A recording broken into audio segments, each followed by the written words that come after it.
Boa tarde, bem-vindos ao TBA. Shannon Jackson, que temos o prazer de receber aqui hoje, esteve connosco em 2019, antes ainda da interrupção que a pandemia de Covid-19 representou nas nossas vidas. Assim, de certa forma, a conferência que hoje nos traz e que é parte de uma investigação em curso sobre as repercussões da pandemia nas artes, percorre uma estrada que nos é comum. Encontrámos-nos antes, reunimos-nos agora para pensar em conjunto o que se passou e o seu impacto. Pelo que os nossos comentários, sugestões, impasses ou experiências partilhados são mais do que bem-vindos e abriremos no final para conversa presencial e online. Shannon Jackson é professora de retórica e estudos de teatro, dança e performance na Universidade da Califórnia, UC Berkeley. Backstages, Essays Through Art, Performance and Public Life, a antologia do seu trabalho será publicada esta primavera. Escreveu também Public Servants, The Builders Association, Social Works, Professing Performance e organizou o glossário online in terms of performance. So, thank you. Thank you so much, Shannon. Good afternoon, welcome to TBA. Shannon Jackson was with us in 2019, shortly before COVID-19 pandemic has started. So in this way, hosting Shannon today with a conference on the devastating effects the pandemic has had on the arts at a global level, in somehow might help us to address what happened collectively with someone who is close to us. Feel free to make comments, suggestions, and share experiences. We will open for debate in the end. Thank you so much. Thank you so much. Hello. Thank you. Thank you, Anna, and thank you to the entire TBA staff for inviting me here and for all of the work of coordination, as well as to Paula, who's organizing an adjacent seminar through the university. As Anna said, the last time I was here was in November of 2019, just a few months before all travel stopped. So it's wonderful to be back. It's also kind of surreal to be back and poignant to be back and sort of alarming to be back and confusing and clarifying. The last time I was here, I spoke about performance as an interdisciplinary practice, as an action, as a public action, as a metaphor for post-Fordist service labor, and as a domain that perhaps resisted and sometimes unwittingly facilitated the gentrification of Lisbon. I had had the pleasure and privilege of giving that lecture after being introduced to artists in and around Lisbon through Paula's Expanded Practices program, and their practices certainly expanded mine.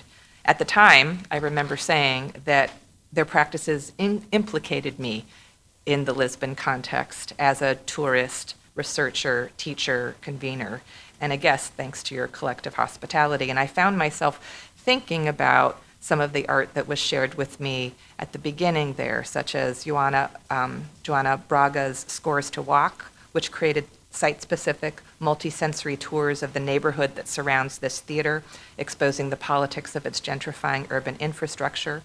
I was thrilled at the time to learn about the theatrical structures of Daniel Marquez's works, which is that the same guy who just had a show up here? Yeah. No, it's not the same person. But in this case, it was somebody who exposed the politics of a changing Lisbon context, including a play that offered tourists like me a rented Lisbonite to help us navigate the city more efficiently. In addition to thinking about the politics of public space, we expanded practitioners also found ourselves thinking about time and labor, about how we spend our time, what it means to be productive or unproductive. Those questions animated the work of somebody like Silvia Pinto Coelho, who was thinking about unproductivity in a school for procrastination. Then, as now, I was further implicated in the politics of Lisbon space, its changing models of precariously immaterial labor, and its growing status as a globalized destination city. Then, as now, I felt implicated because I felt right at home. But do I feel at home now? What does it mean to feel at home after a year of sheltering in place, after 2 years of sheltering in place, after home has become a space of radical isolation and of radically sort of networked connection? It's both so intensely private and intensely public at the same time.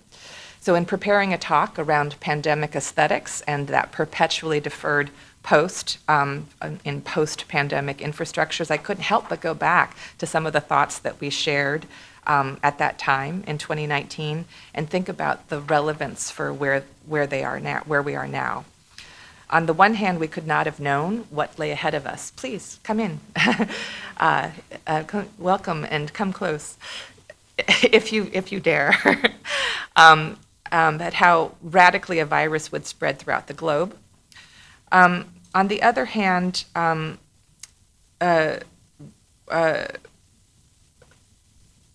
we wouldn't have known either how devastating it would be for sectors in the arts, as well as for retail or restaurants, or any of the sectors that rely on in-person exchange, or how often private traumas would coincide with public loss.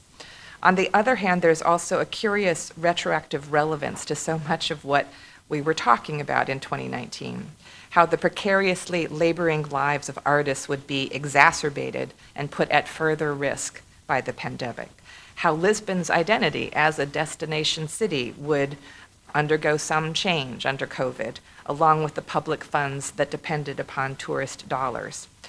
How much all of ourselves might have found ourselves in a state of procrastination for the last 2 years and could have used a school to help us through the minefield of COVID's distracted disorientation. So now, as the publicity for this event said, I hope that we could do some kind of collective inventory about the pandemic's effects, both as in terms of its artistic practices and also the infrastructures that do and sometimes don't support it. You could think about my remarks today as reflections on the space of re-entry, noting that we still don't understand exactly what we were entering or where we're entering and what we want to bring with us and what we should leave behind.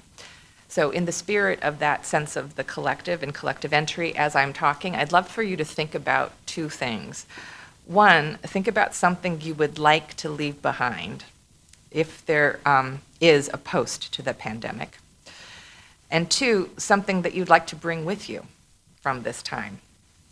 In both cases, it could be a project, a relationship, a space, a habit, a skill, a word, a feeling. Indeed, I find myself getting so tired of certain overused words. In English, phrases like silver lining to describe COVID's effects is ubiquitous, or a word like prescience to describe those who somehow knew it was coming. And most insidiously, there is in English an overused word, pivot. I don't know what the translation might be here if you have it, but I am so tired of pivoting.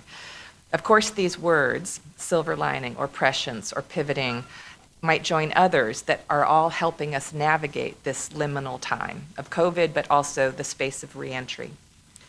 So to re-enter, to keep some things and let go of others in the midst of ambiguity is, of course, to reckon with the effects and with a number of effects and tendencies.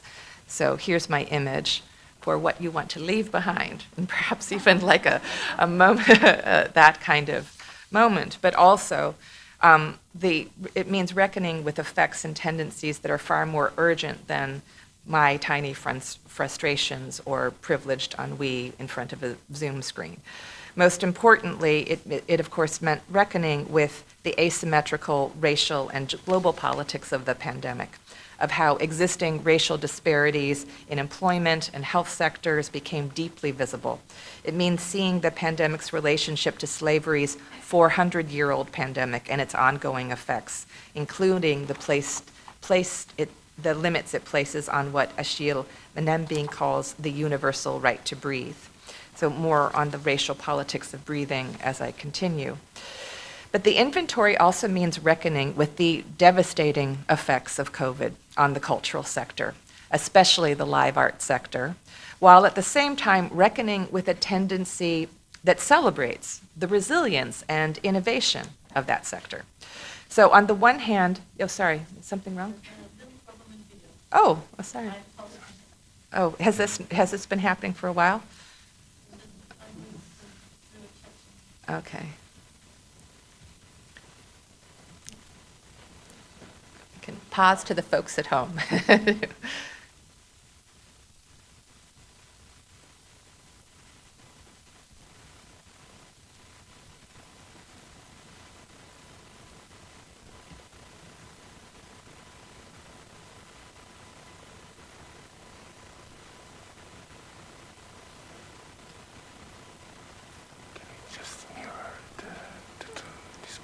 Whatever you think.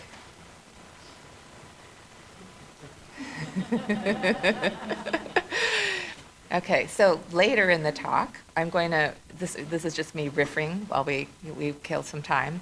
I'm going to talk about, obviously, the onlineness of art during the pandemic and how much intermedia practice was part of a pandemic aesthetic, and then also the increased level of technical infrastructure required to create this supposedly friction-free aesthetic experience. And so we're enduring that right now.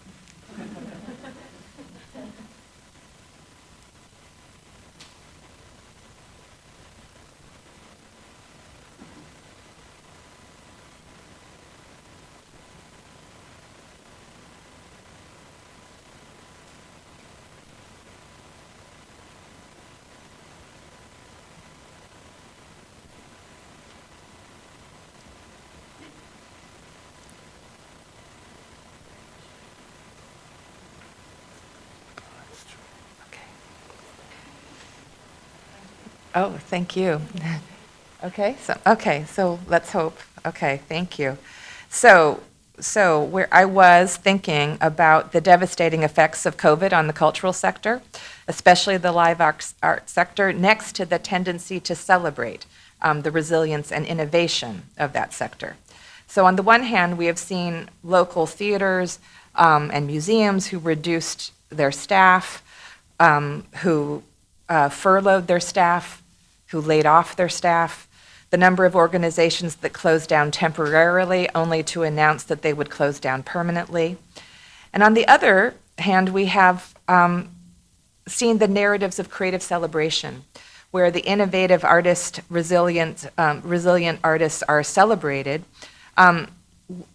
throughout as a kind of connective force throughout the globe. Whether or not we were categorized as essential, the arts stepped in to provide public services, decorating ICUs, playing music in hospitals, and of course, one of the original pandemic performances in Italy, playing on balconies in performances that went viral online. The can-do, ever-adapted energy of the arts was seen in the staggering speed with which everyone pivoted, to online platforms in order to, I'm passing past one slide. It was supposed to be a slide of theaters on screens, okay? Where Broadway HD or Museums from Home all participated in a kind of network and creation of new forms online. Some that started to be digitally born. So I'll pause for the moment without an image, strategically without an image. It's okay. You can just focus on me for a second. Just to note, okay, to reframe, since I was a little interrupted, I'm talking about the devastating effects on the cultural sector next to all of these narratives of creativity, whether it's coming in as a public service or whether it's heartfelt performances that circulate online of Italians performing on balconies. That this and that, what do we do with that dialectic? And what I guess I'd like to say first off before we continue is that dialectic is all too familiar, that relationship between devastation and celebration. The stories of individual adaptation make those stories of structural devastation arguably more palatable, a dynamic that is all too ubiquitous in our era of late capitalism. As long as artists keep creating and creating and creating and creating and creating, we know that the human spirit lives on.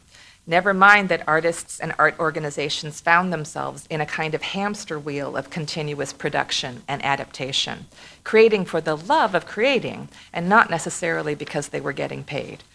The creativity discourse, as many, I think, in this room know, was a mixed bag before COVID, celebrating artistic flexibility without the provision of artistic security, and those insidious dynamics were exacerbated during COVID. The question persisted and still remains about how to square a global citizenry's impulse to celebrate Italians on balconies with their simultaneous lack of concern for, say, the closing of symphonies. It evidences the ambivalent mix of celebration and indifference that shadows societal attitudes toward the arts, the embrace and withdrawal, routinely endured by those who create art that everyone wants for free. That familiar dialectic undergirds any analysis I think one would want to do of pandemic infrastructures, as artists and art organizations increasingly were charged with reinventing infrastructures on their own. Even as Hans Ulrich Obrist somewhat unexpectedly called for a New Deal during this period, one that would mimic the infrastructural support of the United States' Workers' Progress Administration from the 1930s, art workers around the globe had to administer their own, whether it in DIY open source platforms or including those initiatives and platforms here in Lisbon, sometimes even reminding cultural ministries what it meant to administer at all. So in addition to this late capitalist dialectic between devastation and celebration, my publicity abstract suggested that we'd explore the unexpected relevance, or at least the resurgence of certain kinds of art forms. On the one hand, moving image art and video art, screen-based art, as well as its opposite, the expansive exterior landscape of outdoor art, we could say. So time constraints are going to prevent me from focusing too much on the latter. I'll focus more on the former. But I did want to ask, as we do a collective inventory about reentry, whether or not the shift outdoors brought to some art practices by the pandemic is a kind of site that we want to keep. For me, the supposed tour outdoors was most interesting as an aesthetic medium when it asked us to think about what it meant to be there. Outdoor art about being outdoors, or spatial art about the nature and politics of space. In this domain, artists who already had the skills, or had some skills in site-specific art, had the tools to meet this moment. You could say that those critical walking tours that I invoked earlier by Joana Braga or Danielle Marquez have a new kind of retroactive relevance, coinciding with the kind of urban political concerns that, as I understand it, now animate your TBA's collaboration in counter cartographies with Antonio Brito Gutierrez, sorry to my pronunciation. And of course, artists who hadn't practiced in site-specific art modes before learned how to do it fast, securing, sometimes on their own, the outdoor infrastructure of lights, of sound, of heaters, of permits. One quick example that closes a loop, curator Joanna Warza acted quickly upon those balcony performances by commissioning artists to make new ones, turning spontaneously heartfelt forms into a vehicle for reflecting on the changed dynamics of privacy and publicity in the space of COVID, harnessing and thinking kind of critically about the architectural function of the balcony as both a public platform and as a portal into private space. Okay, a little reference, we can talk about it later, about what it means to work with outdoor space in art. But let's turn now, for majority now, to the resurgence in the other extreme, the space of the screen. And yeah, for some reason, I keep on missing the slide that is showing the space of the screen. And what it means also, the fact that the space of the screen was often experienced as a radically interior experience for those who received it at home. As I've argued elsewhere, it certainly is true that video art had a resurgence during this time as museums and film festivals mined their collections and archives to provide content for the screen. But we could also say that this is a time when all of the arts, not just video or film, started to look like video or film, or adapted themselves to the online stream of a screen-based delivery system.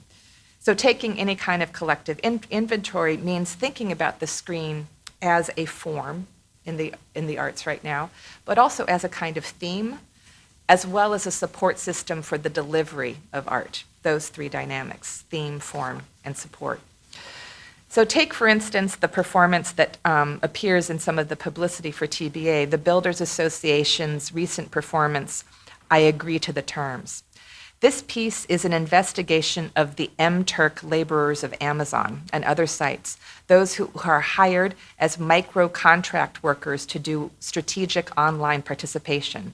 They answer questionnaires about products and services, fill out I am not a robot puzzle, upgrading, continually attempting to upgrade the reputational analytics of the platforms that hire them, all toward manipulating the algorithms that will decide what will become available to us in our online world. This kind of contracted... These are still pioneer days. And I'll stop. And this kind of contracted micro-action is called a HIT by M-Turks and their employers, an abbreviation for the human intelligence task that intersects with other non-human intelligence tasks to produce the algorithms that structure so much of 21st century global life. Conceived before COVID, I Agree to the Terms became absurdly relevant during COVID. Perhaps we could say presciently relevant. The Builders artists had already planned to substitute Zoom for the theatrical stage, precisely to use the delivery system of just-in-time global capital, the web, especially Amazon's web, as a theme, as a form, and as a support system for a conversation, a theatrical conversation about the labor of global capital. Indeed, we could say here the digital screen is itself site-specific. This prescient piece, of course, started to look all too familiar in the age of digital theater. Ticketed participants received QR codes to log in and were greeted by artists and a digital stage manager who engaged in interpersonal interaction, showing audience members how to do a hit. And since we're running, we've lost some time, I'll just play one of the videos. What's happening? Maybe the requesters have been this kind of rejection happy for some reason. They also included Underneath, as performers hits. actual M-Turk top ones laborers are who functioned kind of as low-paying, amateur experts but in the luckily they're Remedy pretty protocol quick. language, Those are teaching good for getting your audience approval up. members how But to way do down a at the hit very bottom, and how to build their see own the qualification reputation as hits. reliable and algorithmic if you can complete some of those, it'll unlock the participants. hits with padlocks. With padlocks on them. I see one for $5, one for $2. And there you see the audience. You know. So it depends on what kind of strategy. Oh, okay. We can stop. That gives you at least a tiny bit of a sense of it here. So yeah, it's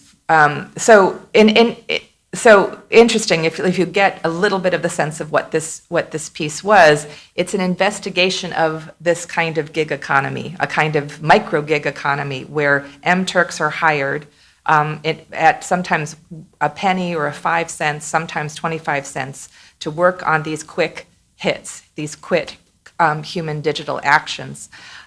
It's a kind of itinerant labor that they're participating in, although it's a highly sedentary itinerant labor performed at their desks at home. Like much that might be added to pandemic aesthetics, it's a distributed performance across broadband networks, one that uses direct access and a kind of one-on-one interaction across the screen, one that partakes of the aesthetics of the game, you could say, as well as the aesthetics of something almost like Zoom therapy. Again, like much digital theater, it is an online performance about onlineness, the one that goes a little further into the invisible labor conditions of this supposedly friction-free space. go ahead and click These are accept. still pioneer Each days. hit will have an instruction Maybe page. Personal computer This is owners going to be image pairs, and all you have to Let me try to, I'm trying to advance. There's a bin. the questions are timed. You'll see there's a little blue bar at the top. Maybe the You're going to want to Well, imagine a answer the performance question where for that people are page talking before the to you blue like bar this. gets to the right. So I think that Okay, we'll get out of video. I'll be a little careful about showing video if things are going to get janky. So like much that might be added, here we are thinking about digital theater and thinking about invisible labor conditions. Interestingly and disturbingly, the moniker Turk comes from an 18th century mechanical chess game supposedly promoted by an orientalized gamer in its time. Advertised as a mechanically responsive chess system that could play with a human, the system hid the fact that a human was actually sequestered inside its systems. Amazon actually kind of unironically took the name Turk to name the humans that also undergird their own apparently responsive systems, embracing a metaphor that underscores the only too literally the human who continues to motor post-Fordist life. The M-Turk embodies and exposes the materiality of immaterial service, or you could say the human contingency of the digital algorithm. So the Builders are a company I followed for a while, and I wrote a whole book about them, in fact. And I think of them and give them special credit because they use new technologies and introduce them to the space of the theater, both to transform the nature of theater as well as to engage in a critical investigation of the nature of technology and its effects on our lives. And I used to give them credit and differentiate them from being different from most theaters because they achieved this double goal. The irony of the pandemic is that most theaters started to partake of something like a builder's dramaturgy, so that what had become something of an aesthetic that they claimed started to become an aesthetic that many began to participate in. So consider, for instance, and I'm now just going to give a few, not a full inventory, but just a few more examples of these kinds of online performances that you've all been part of, just to get more art in the room. Consider, for instance, Chameleon, in its various iterations, a performance again conceived pre-COVID with source material from across the media sphere to dramatize Jamil Kosoko's sense of the fitful process of decolonization across the globe and in his own life as a Nigerian-born, New York-based queer artist of color. With MPAC, the performance center that was one of his commissioners, he and his curator, Ashley Farrow Murray, had to make the challenging decision to pivot to an online arena as a digital stage. Indeed, the title Chameleon had been and already was a commentary on the politics of pivoting and the politics of compelling continual creativity and recreativity in order to stay alive in the world. In some iterations, the subtitle for the piece was A Syllabus for Survival, sometimes a visual album, sometimes it was called Living Installments.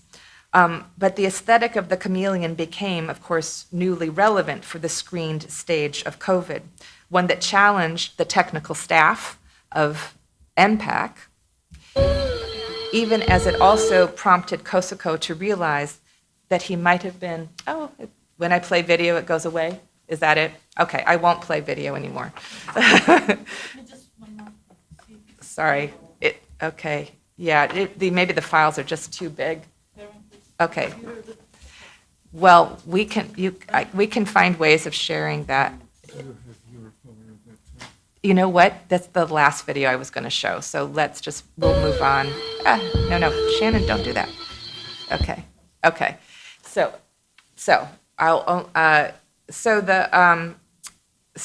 here it's largely just to say that this was an artist who already was sourcing media image content for his live performances in person, who ended up creating a moving image work for MPAC instead. You can consider other forms, such as Donmar Warehouse's Blindness, which became kind of a blockbuster, wherein the theatrical venue becomes a space for a distant sound installation, with receivers listening to a dramatic story on sanitized headphones, occupying the co-present shared time space of the theater, with fellow listeners, even if the delivery system of the story, and I just do want to go back just to have, even if the delivery system of the story occurred in private space, so it's the simultaneity of bodies in shared space, but receiving a performance privately. So this format is a format where you could say theater becomes a kind of sound installation. Consider two other types of performances, such as the Theater for One format and the Theater for One festivals. Consider something like 600 Highwaymen's performances, or Here We Are, or 24-hour monologues, or other forms of kind of one-on-one theater, a format that has its roots. Theater for One has its roots in avant-garde performance, but it became ubiquitous when modified to the one-on-one encounter of the Zoom screen, or say the one-on-one encounter of a distanced theater space. Again, where theater kind of looks almost like it has a kind of aesthetics of therapy quality to it, or even perhaps of customer service. Some performances use direct address in other ways, not simply to engage a remote audience, but to engage in two or more remote performers. Here's a piece like This Is Who I Am, reframed. It's reframing the format of the remote family encounter to show a son and father cooking from different places in the globe, reckoning with the most intimate familial interactions in the midst of the friction of global controversy. We could say it's a reinvention of the two-hander play. Consider, too, forced entertainment, or many of the things that were produced by TBA. Here's End Meeting for All, which once again used the Zoom structure as a space for improvisation, where improvisation had to reckon with the distanced, delayed, and screen structure of the online frame. It was another performance online about onlineness. And this is a video, which I'm going to try to resist playing.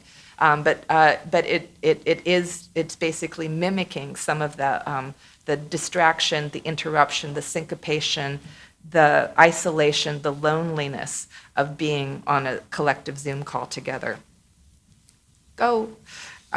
Some of these experiments were credited with blockbuster success. In the United States, praises rang out for pieces like The Nest, or Russian Troll Farm, or a de- and reconstructed version of Chekhov's The Seagull at New York Theater Workshop, and on and on and on. And I can't even begin to sample movements within the visual art world, but we could say that a wider number of visual artists became performing artists, as well as media artists. Some, originally commissioned to occupy the galleries of museums, found themselves in direct address with the museum community.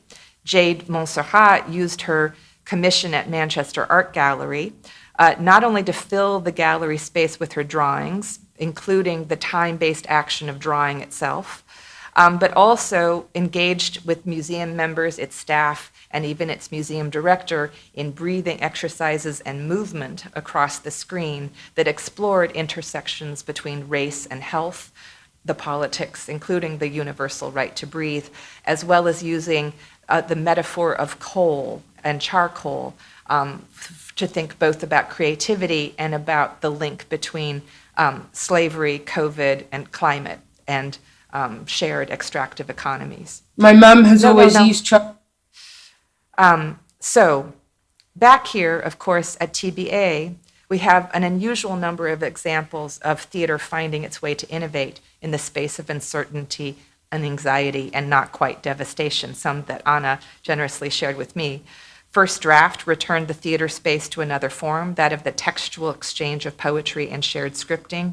Curfew was a performance about the politics of being outdoors, using avant-garde prompts to force a collective reckoning about restrictions on co-presence, even when outdoors.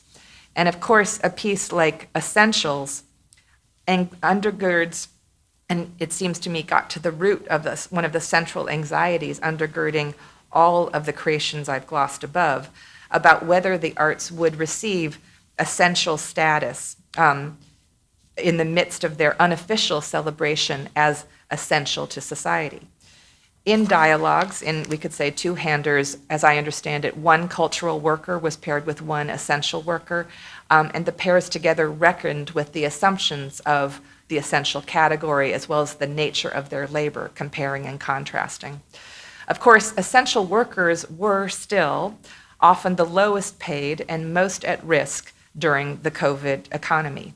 The privilege of that status of being essential, of course, quickly turned into a burden as essential started to become a term to compel certain laborers to put themselves at risk.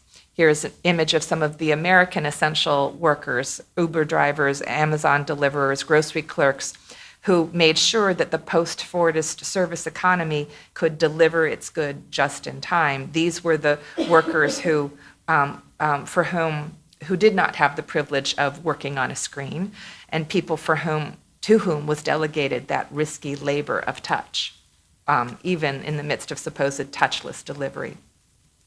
So I'm just embarking on a super quick inventory to try to give a range of examples, and many of you have many in your own head and your own practices, and we can share more. So what I'd like to actually do now, having got a few things out in a panoply, is to pause and think together about a few sort of central questions. They're going to evolve around 4 topics for me. Something like the question of intermedia aesthetics, something like the nature of theater, which theater, why theater, infrastructure and who's providing it, and to come back to the word prescience after all, and think about who might have had it and what aesthetic prescience might mean. So first, let's go back to that word aesthetics up there, that first one, and consider what it means about form, and of course about theme and about support. And then thinking about the intra-aesthetic or inter-arts relation in much of the work that I just showed. One of the prime concerns, actually, of my work, of a lot of work for me, is how often a social turn in artistic practice coincides with a cross-medium turn. That sculpture often ends up turning to dance, or architecture turns to video, or painting becomes theater, or all varieties of socially engaged art seem to mix media, cross-media tools, right? So this network of innovation can be inspiring, but also a mixed bag as artists start to tread on aesthetic territory with which they are unfamiliar. And as I've said in other contexts, including contexts here, these aesthetic turns only feel like turns if they're new to you. Some projects can end up breaking with the tradition of their own mediums by repeating the tradition of another medium. Again, what happens when theater becomes a film? So if the opportunities and hazards of inter-arts exchange are already circulating in a lot of socially engaged art, we could say that there was an expansion of that nexus and that problematic and that possibility during COVID. As so many artists reached to become media artists or site-specific artists, they arguably reproduced the forms and tools of prior art movements and art media. So what does it mean, actually, for the practice of sound installation that performing artists became sound installation artists? What does it mean for the practice of video art that performing arts streamed on video? What does it mean for digitally born media art that performing artists started to debate what it meant to be digitally born in the theater a lot more than we used to before, opposing video recordings of theatrical plays to new forms of theater born for the digital space? So there are those questions about cross-medium mixture. Even if I'm careful about embracing that innovation or celebrating creativity too much, it's hard for me not to notice, too, to bring up the theater practice, that some theaters were a bit more ready to play, a bit more ready to pivot, or less insidiously able to recombine the elements of a theatrical aesthetic. While, say, Broadway produced high-end videos of well-made plays, turning a video camera on a play, for instance, to record theater. So many in the domain of experimental performance, including many of the artists associated with TBA, in documentary theater, post-dramatic theater, adaptation, performance art, applied theater, devised theater, were poised to engage in inter-arts intermedia experiment. So if you think about, consider the tools of post-dramatic artists, the signature tools of combining text, narrative, and direct address, of combining image and props and screens and bodies that gesture and speak or are silent or move, the arrangement of solo ensemble bodies in odd and strange ways, the different ways that those theater practices might cite, on a stage but off a stage, or in a plaza, in the wings, the reorganization of privacy and publicity that is all constantly happening in those practices, or the play between artifice and the everyday, or between visibility and invisibility around those performances, and think about those network of tools. Maybe it's just me, but it seemed to me that artists trained in those methods of kind of performative assemblage, rather than the making of well-made plays, were more readily able to experiment and, yes, innovate during the pandemic, recreating the form, in developing aesthetic practices that were, in fact, in some ways adequate to the pandemic. And I don't want to celebrate in a facile way by giving credit to that practice, but I don't want to not give credit to that practice. And of course, one might ask other questions at the same time, such as whether these forms are still theater, and if so, what makes them theater? Are they theater because they're presented by a theater in a theater season, albeit online? Are these digital interactions theater because they make inventive reuse of those tools that I just glossed above? Even if post-dramatic theater usually shared space as well as shared time, what does it mean now for these experiments to only be sharing time on the screen, if not in the space of the theater? Just like I'm sharing space with you, but potentially sharing time, only time, with people who are on the other side of those cameras. How has this differentiated what we think liveness might be, even to be existing in this hybrid mode? To differentiate the difference between recorded live versus coming to you live versus shared live versus streaming to you live, all within the digital and co-present sphere. Meanwhile, there are a whole set of other infrastructural questions about whether performing artists and all arts organizations are now committing to the new technologies in order to support all of this intermediate innovation, and whether it will stay with us rather than be left behind. Indeed, amidst all of this pivoting, who supplies the infrastructure? I'm reminded of Rodney Diverless, a Black artivist and performer who meditated on his year of unpaid sabbatical, recalling daily episodes of repetition and boredom. Diverless also listed the tasks and expenses required to become a quasi-streaming artist, activist, and performer from inside his private shelter. Oh, are you not seeing that? Oh, what happened? There. Okay, sorry, it jumped ahead. So here's his unpaid sabbatical, and here is his partial list of what was needed in order to be productive and creative in the space of COVID. Logitech cameras, microphones, laptop mounts, Adobe subscriptions, all for producing screen-ready content, along with the trappings of a personal gym to restore the body of this performer. From inside this meditation, we find an artist reckoning with the need to supply his own technical infrastructure to qualify as a creative during this time.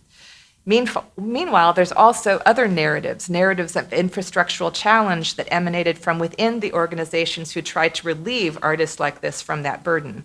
Jamil Kosoko's curator, Ashley Farrow-Murray, to whom I referred earlier, recalled the struggle of her organization to meet the oh, no, don't.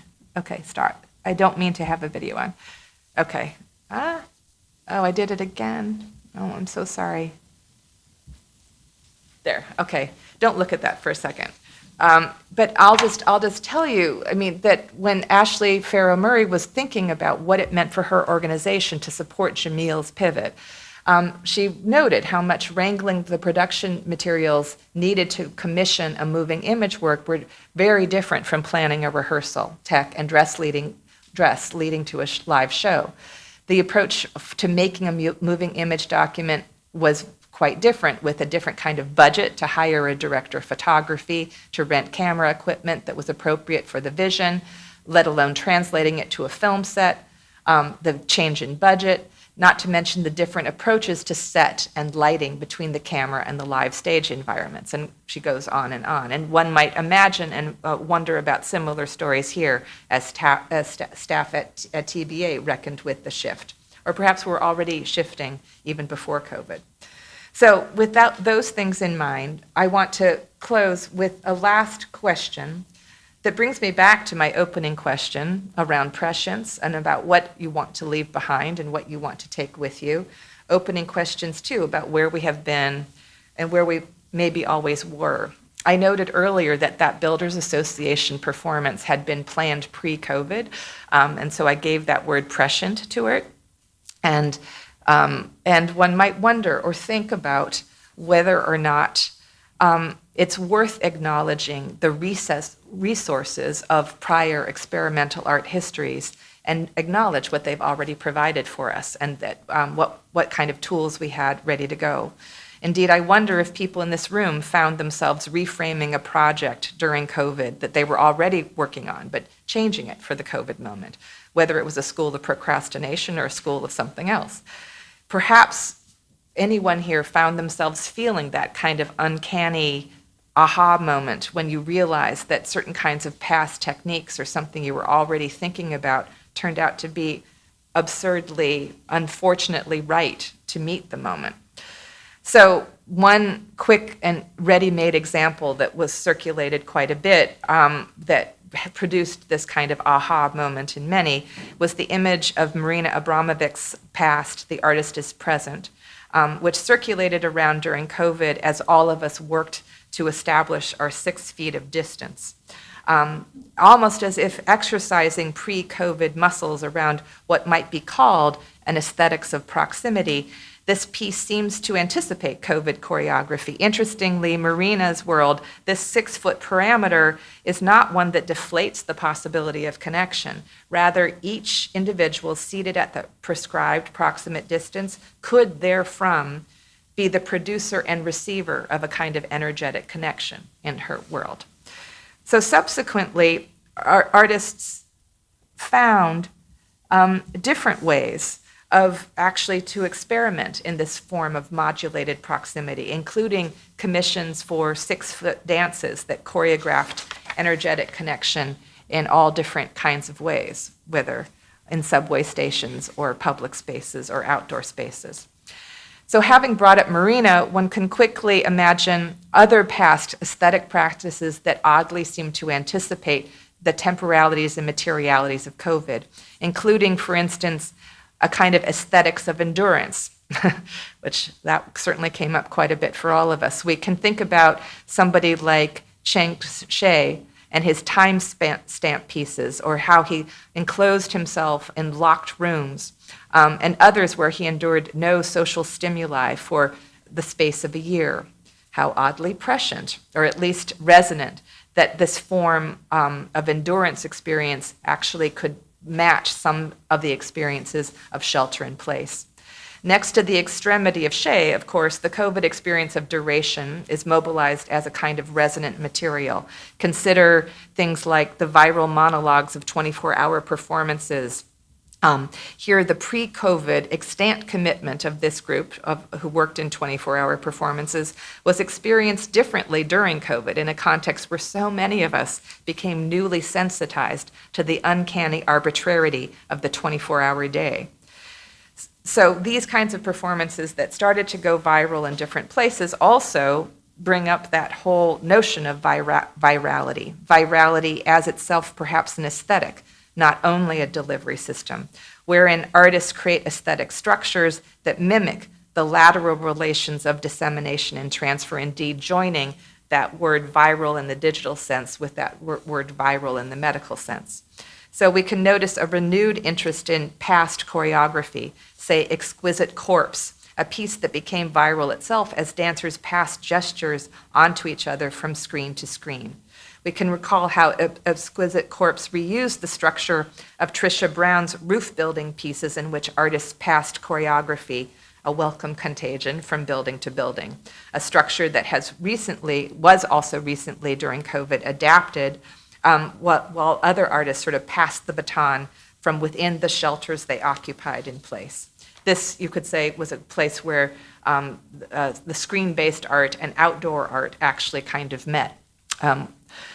Finally, I'll just broach one more kind of category that seemed to be interestingly reused, if not prescient, thinking something like about the aesthetics of service, where a range of creative expression, workshops, personalized performances were being offered. Masked hospitals with people playing music in hospitals or decorating ICUs, or consider the practice of Pablo Helguera's singing telegrams or Liza Liu's weaving projects, which were offered not simply to express creativity, but to provide physiological comfort and care.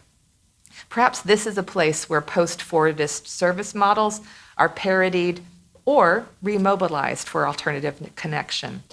A rented Lisbonite is a service, perhaps a parody of a service. But meanwhile, other organizations also really mobilized for certain kinds of connection. Here in Lisbon, I've been trying to find and look up different and learn more about different examples of places where that the practice of service and the practice of aesthetics coincide. So for me, as a couple of you know, I almost can never talk about something like the aesthetics of service without bringing up, I think, an artist I brought up the last time I was here, Merle Latimer Euclides, who is my go-to artist for so many reasons. She's an artist who in the late 60s and 70s became a wife and mother and found herself marginalized by a masculinist art world that celebrated the radicality of the free and unfettered artist. As a counter to this pernicious tendency, she drafted her maintenance art manifesto, arguing that the daily, repetitive, workaday life of care and maintenance was also an art form. If a model, she joined that manifesto to a range of maintenance performances here, washing museum after museum, in order to foreground the labor that kept it clean. Eventually, she extended maintenance to wider scales, becoming the long-term unpaid artist in residence of New York's Public Sanitation Department.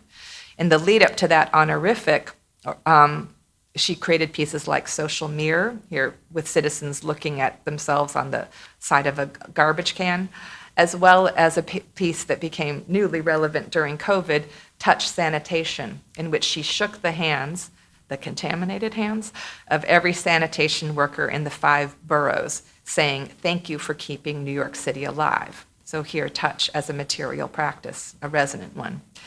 So this is an artist, like all of these artists, who continue to inspire me. Writing about Merle Latimer Euclides in many ways saved my life, and reflecting on her later continued to save my life. But looking back at her work now through a COVID eye, a few things come to mind. First off, her turn to performance was bundled inside a wider discourse of dematerialization in the art world, a bundling that always perplexed me, given that her performances foregrounded the hypermateriality, not the immateriality, of aesthetic objects and institutions. Again, touch as a material practice persists, no matter how much we wash our hands. Secondly, though, her work helps us to frame a path to alternative kinds of, you could say, formal engagement, not simply cross-disciplinary forms, but also cross-sector forms. Here, the cultural sector is working with the sanitation sector, just as in some of my other examples, the cultural sector might be working with the health sector. We can also note that this is a kind of form that refuses to see an opposition between the 2 key words in my title, aesthetics and infrastructure, imagining work where each becomes the motor and material for the other. So service art seems to find an essentially non-essential way of reimagining its labor and our cross-sector dependencies anew. Third, and finally, it occurs to me that Euclides' work, along with others in the service category, is important precisely because it makes infrastructure visible, always been important to me, and extra important to me in a pandemic life and a post-pandemic life now. It can inspire, I hope, our own thinking about how to make the infrastructures of post-pandemic re-entry visible as well, including Rodney's list of infrastructures required for him to live his life at all as a creative.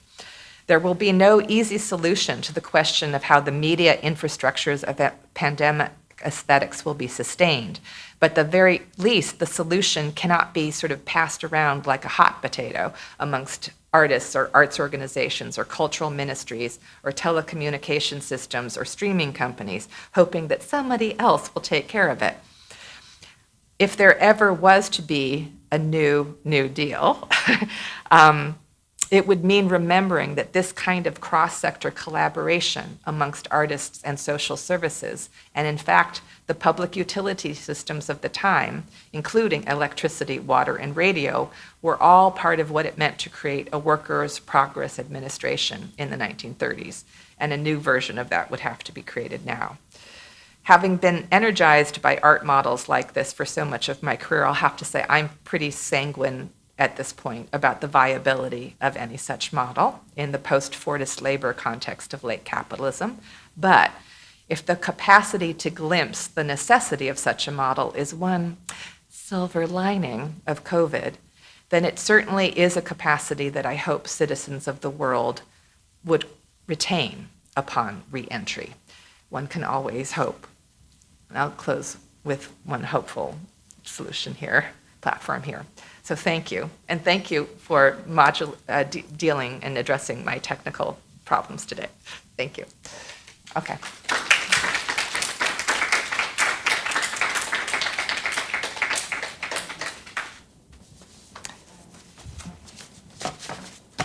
Thank you so much, Shannon. Now we are open for debate, questions, comments. Yeah, whatever. anything. Yeah, I think the. Here and also online. And as I said, I'm very aware of just giving little examples that only everyone in this room probably can think of 20 more in any category. So it's more thinking about what categories you've been devising for yourself. Well, somehow.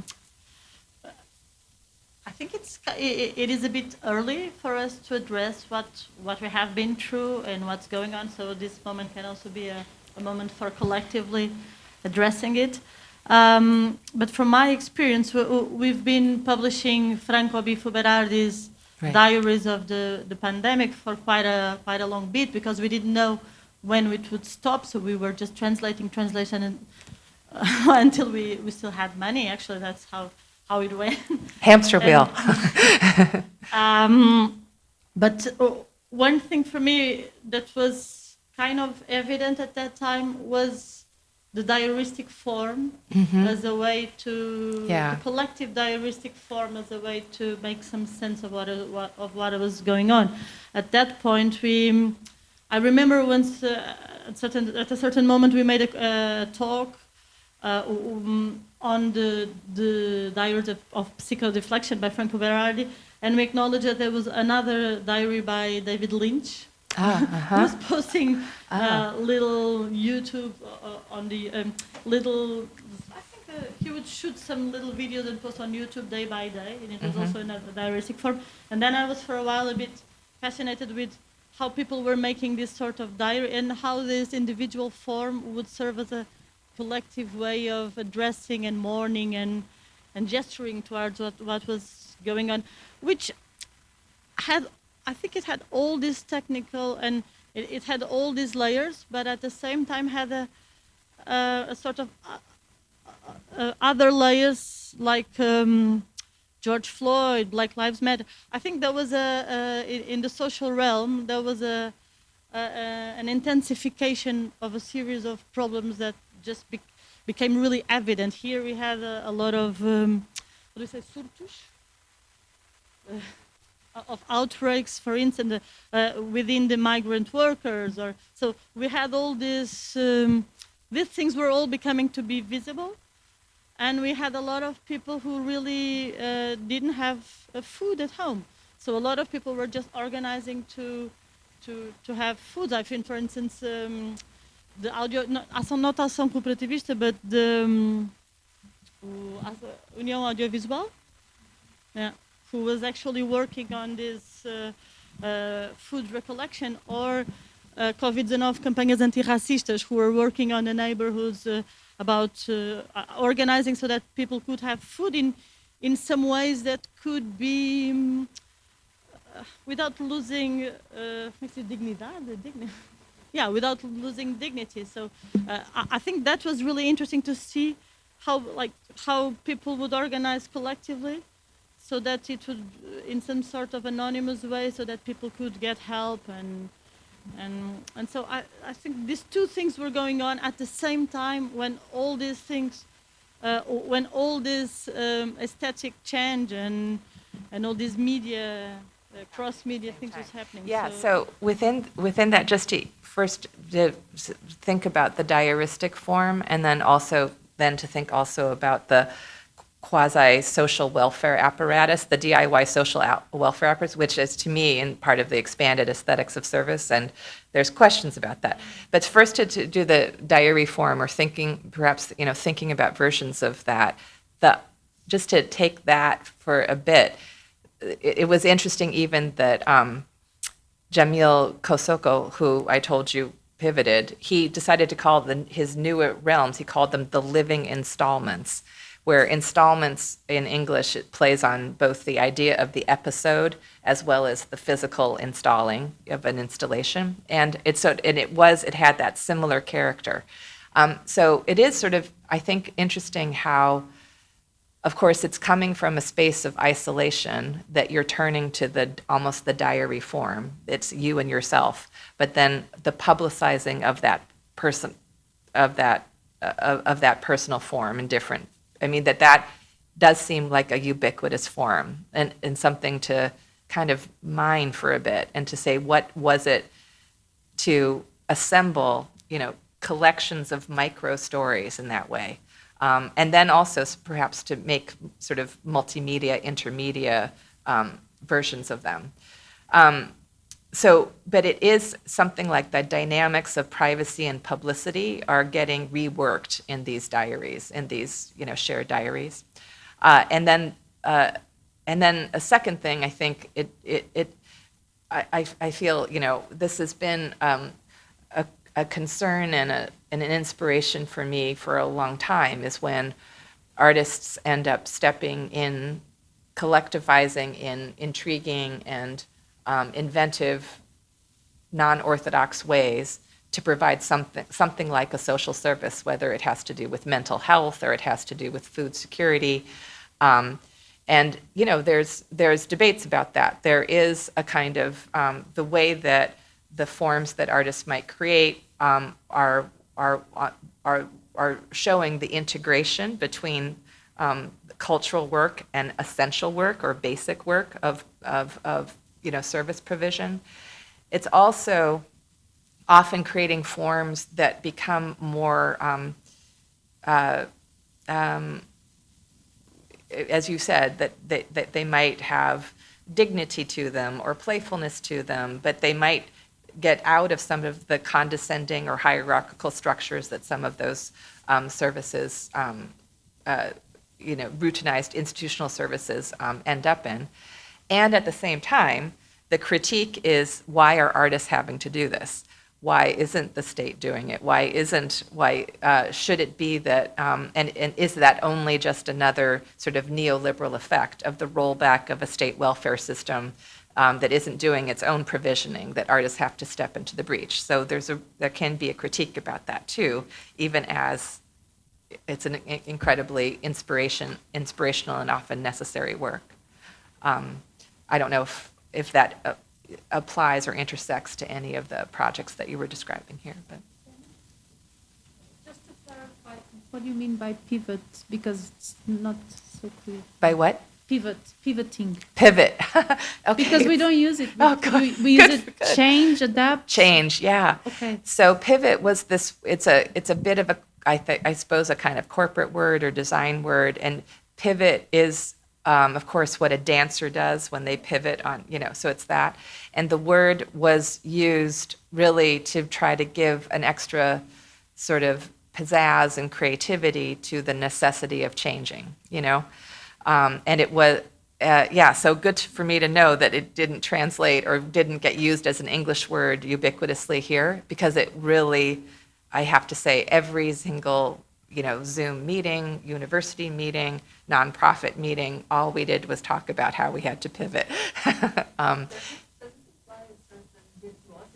Yes, I mean, I think that it is. It's like, it's rather than, I guess we'll have to deal, or I guess we'll have to change, you know, it might be a bit more of saying that we can give ourselves a pat on the back for how we did it. And it's also virtuosity and a certain kind of nimbleness, you know, that where so many organizations did this flip, you know, and the rapidity with which they could adapt was also part of the virtuosity. Agility would be, yeah.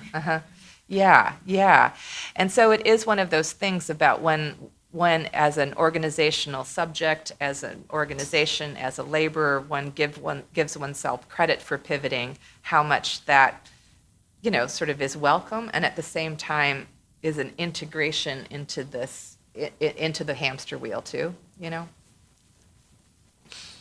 But I don't know if you have words in Portuguese that, whether it's for that dynamic or for how to deal with COVID, words that got used over and over again that started to lose their referent in any way. But there's certainly a vocabulary. If we were to do it in terms of COVID, resilience.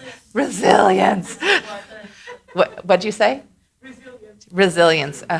That would be, you know, it's akin to it's in the domain of the pivot category of giving yourself credit for like continuing to pull yourself up, and it is, the resilience was used a lot in English, and it's also, you know, it can be a way of privatizing or individuating systemic devastation.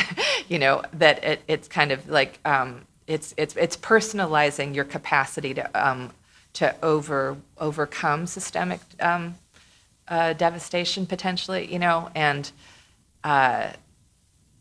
so even if we're also talking not only about people but about resilient infrastructures or resilient processes or institutions, that was certainly overused in COVID. I think one interesting thing, at least for me, it was the way it forced a lot of subjects to be extremely visible, and that's I think I arrived to that. I didn't arrive to that conclusion, but I thought of it because I was thinking of all these migrant workers. So a lot of people who weren't considered citizens, because they're migrant workers, because they're undocumented, because all this, so they have a really a weird relation to the state or even to welfare state, and at a certain moment it was necessary to deal with it. So, for instance, one of the things was that our government at that time allowed these people to go to the hospital to get vaccines. All of that was immediately, or more or less immediately done. So it forced that visibility, and it ends up coinciding with, for the worst reasons, coinciding with Black Lives Matters and all of that. And I think that suddenly the screen also helped to make all these people visible, and also the fact that we had day by day these COVID-19 conferences, also with the Língua Gestual Portuguesa. And so suddenly it was really visible that all these people were at risk, that all these people existed, that all these people needed to be taken into account or addressed.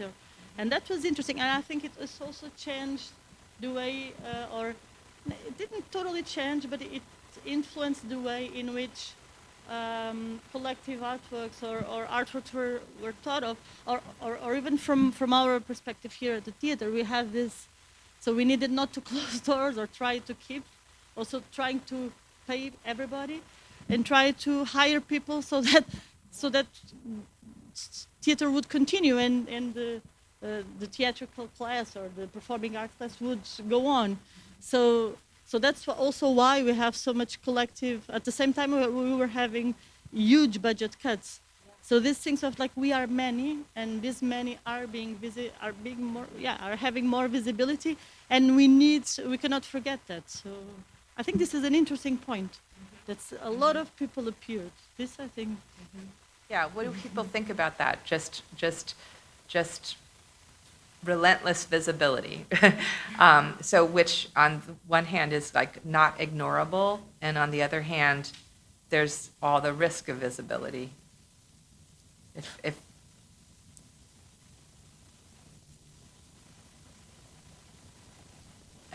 If people, thinking about honest perspective.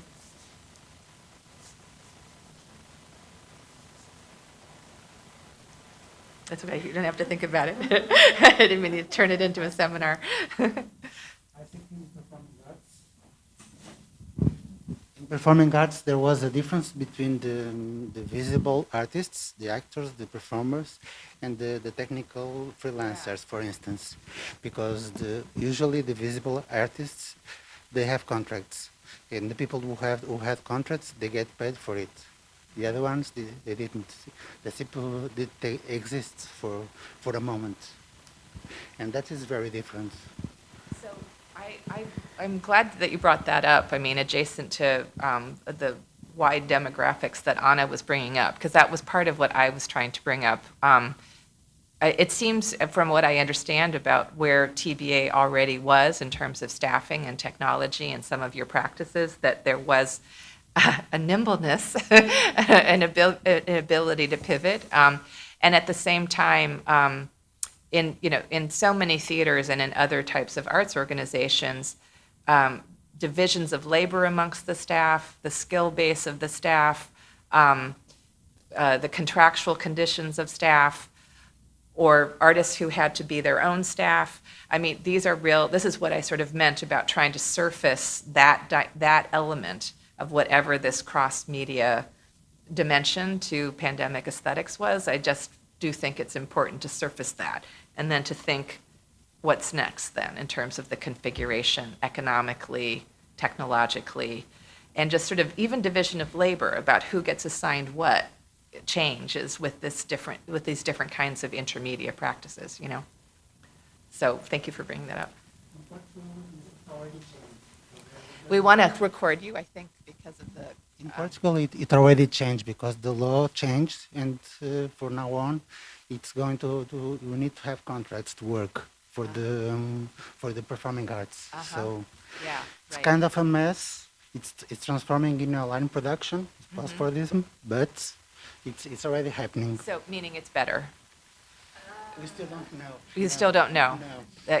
So it's about a commitment to enter a bureaucracy, to bureaucratize this a bit, that could have good effects and unintentional consequences of every well-intentioned bureaucracy. For the moment, the artists to receive money, they have to pay much more for the moment. Oh, They have really? to pay for social security. So for the moment, it's not okay. Yeah, But right. it's a pass. Yeah. So what's, do people have force majeure in your contracts? Do you know what that is? It's like, it's a contractual, part of the contractual element where where if the artist, if something happens, if there's, catastrophe at the organization, or something, the contract is canceled. And I think it's here, where Rodney says it's something like life. Oh, now we don't see it anymore. It'll come back here. He says life lesson: reading the force majeure clause in a contract and experiencing force majeure are two vastly different things. And it was the moment when, where yes, there's a contract, but it can be, eradicated if there's, certain kinds of conditions. And that was the example of even contracted artists in the United States who had the force majeure clause in their contracts. It just went away. Here, I think there was an important important moment. That was when the Tiago Rodrigues, the Teatro Nacional, just said that we will keep paying and it will keep. Even if there's no perspective of the theater to open, we will keep with the contracts and etc. I think it was very complicated for us here, but we followed that because we had a lot of emails. We didn't have a lot of contracts already done. So that's really a problem when you have. How can you do if you just have some emails? And this was we discussed this. What's quite binding? A bit we worked a lot actually in that period because we were trying to figure this out, while at the same time EGEAC, part of the money of EGEAC comes from the São Jorge Castle, and really? there was no tourism. Well, so suddenly we already knew that we had major budget cuts. That was obvious because it was related to São Jorge Castle. So these legality issues took us really a long time, and I felt. Another thing that I felt was that communication was working a lot because when everything went to digital, everything was migrating to communication. So they were working a lot, and actually in the end we ended up hiring one more person to help us with the digital projects. But actually it represented a sort of a multiplication of labor. All this for the theater and from inside this infrastructure. Yeah. It was a lot of labor. Yeah, and that's the other thing I think about, this sort of modest thing of being at home, receiving something on your screen,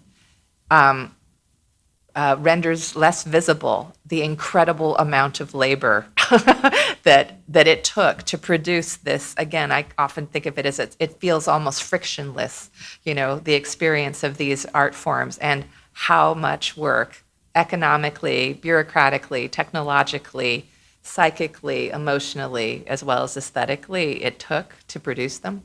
Yeah.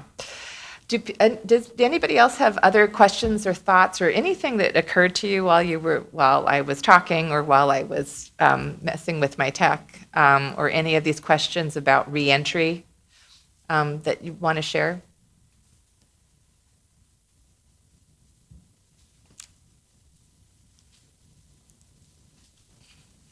Or if anybody has like a project that they were working on that got reframed, a project they were working on that they didn't get to continue. Yeah. Talk. I know, talking through your mask. through the mask? No. It's okay, it's okay. Thank you for your talk. It was a bit overwhelming. I think that's because of that we're a bit quiet. I can talk of a lot of episodes and relations I could find while you were talking. So I don't know where to start, really. The Procrastination Project is still going on. It's newly energized. I had to work a lot, like Anna, and in text and translation. And instead of live events, I did interviews, and I had to edit interviews and reorganize all that in the first period. And I don't know, a lot of things that were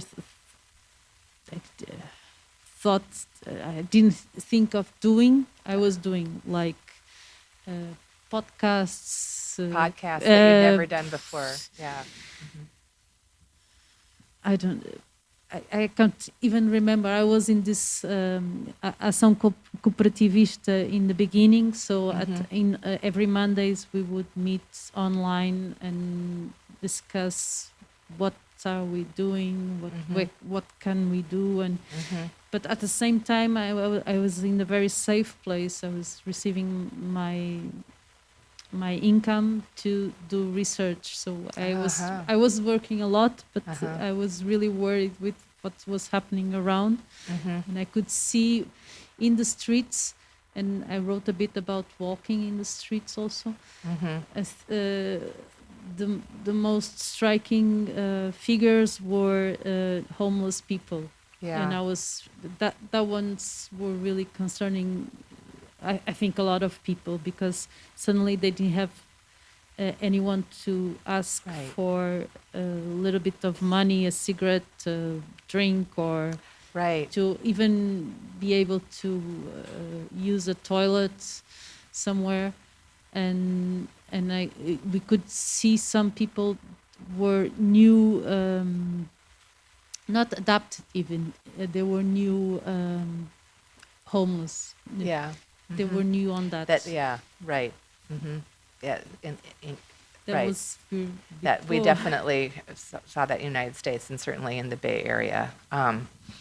Yeah, so there were other things that I couldn't talk about that would have been further overwhelming. But I've been also just thinking about the sort of nature of labor, and I collected different images of people trying to represent labor, and sort of this came out actually fairly early on a Twitter feed about almost like 4 or 5 months in, of sort of recognizing how stacked things were.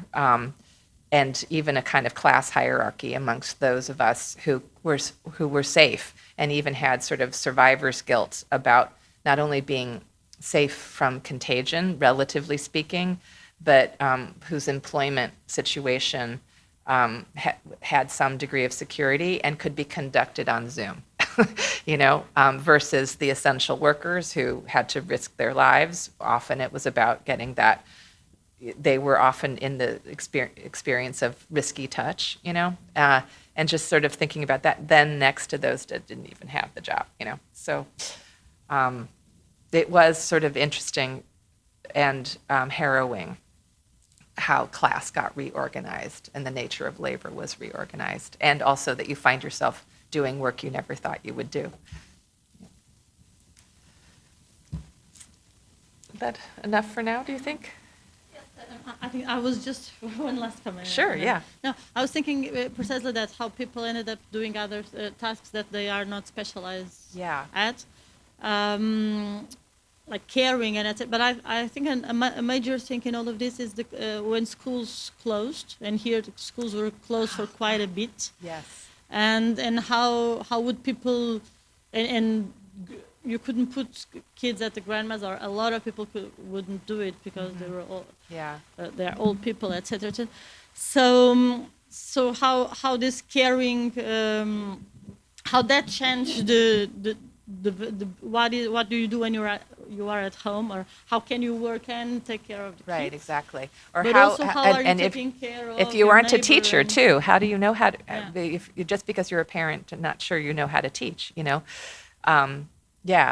multitasking, the extra skills, the second shift and third shift of what it was to deal with that. And so when I also said earlier that artists are using the media of other artists, other art forms, and treading on territory. Podcasts, I've never made podcasts before, and and what if you were in radio and you had been making podcasts all the time, and now everybody's making a podcast, So that on the one hand, there's the aesthetic skills that people didn't necessarily have, or the technical skills that people didn't necessarily have, but then there's just these life skills, other professional skills, where people had to become caregivers, and along with being, senior caregivers, as long with being teachers, along with, doing any number of labor that they were used to delegating or paying for, or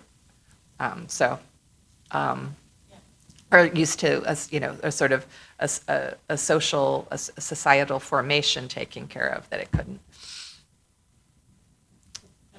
More questions? Comments? I was just checking, but double checking. No, there was no online questions. But I was double checking. More questions? Okay. All good? Okay. Thank you so much. Well, thank you for your time. Thank you.